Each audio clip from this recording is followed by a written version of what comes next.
আমাদের প্রাণপ্রিয় নেতা সৈয়দ মোহাম্মদ ফয়জুল করিম দামাত বরকাতুহু।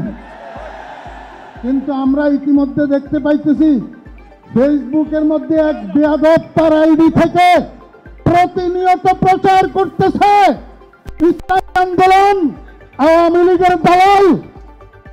এর থেকে আমরা যেন প্রতারিত না হই। কোনদিন ইসলামী আন্দোলন কারো, শুধু আওয়ামী লীগ নয়, কারো দালাল ছিল না, বর্তমানেও নাই এবং ভবিষ্যতেও ইসলামী আন্দোলন কারো দালালি করবে না। শুধু একটা কথা বলে আমি শেষ করতেছি, আমার সময় 3 মিনিট।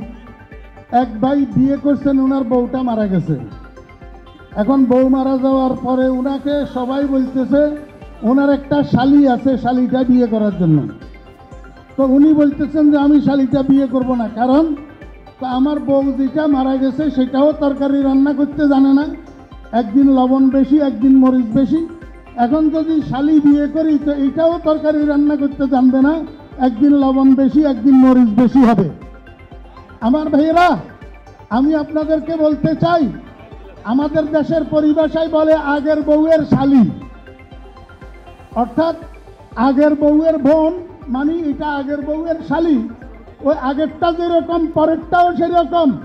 খবরদার, আগামী নির্বাচনে আমরা যদি আগের বউয়ের শালি বিয়ে করি তা আবার আমাদের দেশে কখনো লবণ বেশি কখনো মরিচ বেশি, পুরিয়ার বাটপারি ছাড়া কিছু হবে না।